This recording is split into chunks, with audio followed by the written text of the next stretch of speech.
In diesem Jahr ist es wieder soweit. Die USA wählen ihren Präsidenten oder ihre Präsidentin. Wie alle 4 Jahre stellt sich auch dieses Mal die Frage, ob ein Demokrat oder ein Republikaner ins Weiße Haus einziehen wird. Aber wie genau funktionieren die Wahlen in den USA eigentlich? Nun, um das zu erklären, genügt es nicht, auf den einen Wahltag zu schauen. Nein, das gesamte Wahljahr ist von Bedeutung. Am Anfang eines Wahljahres stehen die Vorwahlen. In diesen Wahlen entscheiden sich die Demokraten und die Republikaner erst einmal parteiintern für einen Präsidentschaftskandidaten. Dann treten im Wahlkampf der demokratische Kandidat und der republikanische Kandidat gegeneinander an. Wie die Vorwahlen verlaufen und wer wahlberechtigt ist, das ist je nach Bundesstaat unterschiedlich. Wichtig ist, dass in manchen Staaten alle Bürger und in anderen nur registrierte Wähler der jeweiligen Partei darüber abstimmen dürfen, wer Präsidentschaftskandidat werden soll. Auch der Tag, an dem die Vorwahlen stattfinden, ist in jedem Bundesstaat individuell festgelegt. Ein besonderer Tag ist dabei der Super Tuesday, an dem in einer Vielzahl von Staaten über die jeweiligen Kandidaten abgestimmt wird. Diese Anwärter auf die Präsidentschaftskandidatur werden von den Bürgern allerdings nicht direkt gewählt. Die Bürger wählen nämlich nur Delegierte, die wiederum für einen bestimmten Kandidaten sind. Der Kandidat, der am Ende mehr als die Hälfte aller Delegiertenstimmen bekommt, gewinnt die Vorwahlen. Nachdem in jedem Bundesstaat die Delegierten gewählt wurden, steht meistens schon fest, wer Präsidentschaftskandidat wird. Offiziell stimmen die gewählten Delegierten aber erst beim Nationalen Parteitag für ihren Kandidaten ab. Falls keiner der Kandidaten mehr als die Hälfte aller Delegiertenstimmen bekommt, wird innerhalb der Partei über die Kandidaten verhandelt. Dann kann es dazu kommen, dass Kandidaten zurücktreten und die Delegierten neu wählen müssen. Bei einer solchen erneuten Wahl sind die Delegierten dann nicht mehr an einen Kandidaten gebunden, sondern können auch einen anderen Kandidaten wählen.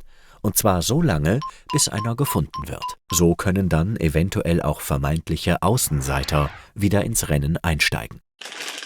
Danach steht also offiziell fest, welche Präsidentschaftskandidaten gegeneinander antreten. Der Wahlkampf kann beginnen. Wer diesen Kampf gewinnen wird, das entscheiden die Bürger am Wahltag. Das ist der 8. November 2016. Alle Wahlberechtigten, die über 18 sind, dürfen an diesem Tag ihren Präsidenten wählen. Allerdings werden, wie in den Vorwahlen, auch hier die Präsidentschaftskandidaten nicht direkt gewählt. Die US-Bürger wählen sogenannte Wahlmänner und Wahlfrauen, die wiederum für einen der Kandidaten sind. Jeder Bundesstaat hat unterschiedlich viele Wahlmänner, je nachdem, wie viele Einwohner darin leben. Am Ende eines Wahltages gibt es also in jedem Bundesstaat eine bestimmte Anzahl Wahlmänner, die für einen demokratischen Präsidenten sind, und eine bestimmte Anzahl, die für einen republikanischen Präsidenten sind. Doch diese werden den Präsidentschaftskandidaten nicht so einfach zugeschrieben, denn in fast allen Bundesstaaten gilt das Prinzip The winner takes it all. Angenommen, in einem Bundesstaat gibt es 10 Wahlmänner. 6 von diesen sind für einen Demokraten und 4 für einen Republikaner. Dann hat der demokratische Kandidat die Wahl in diesem Bundesstaat gewonnen und bekommt alle 10 Wahlmänner. Die Republikaner gehen dabei leer aus. Der Gewinner eines Bundesstaates bekommt eben alles. Aus diesem Grund wird in einigen Bundesstaaten mehr Wahlkampf betrieben als in anderen. Denn während Texas zum Beispiel fast immer mehrheitlich die Republikaner und Kalifornien fast immer die Demokraten wählt, gibt es andere Staaten, bei denen das nicht so sicher ist. Dies sind die sogenannten Swing States. Florida zum Beispiel ist so ein Swing State. Welcher Kandidat hier gewinnen wird, ist vor jeder Wahl ungewiss. Insgesamt gibt es 538 Wahlmänner.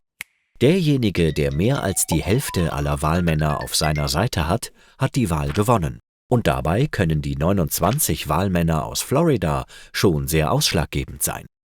Nachdem die Wahlmänner gewählt wurden, steht also eigentlich schon fest, wer Präsident oder Präsidentin wird. Aber offiziell wird der Präsident erst beim Electoral College am 18. Dezember 2016 gewählt. Nämlich dann, wenn alle Wahlmänner in ihrem Bundesstaat ihre Stimmen abgeben. Ausgezählt werden diese Stimmen traditionell allerdings noch später, nämlich Anfang Januar 2017, und zwar vom Kongress der USA. Dort wird dann offiziell verkündet, wer für die nächsten 4 Jahre ins Weiße Haus einziehen darf. Die Amtseinführung des Präsidenten oder der Präsidentin, auch Inauguration genannt, findet dann in der Regel am 20. Januar statt.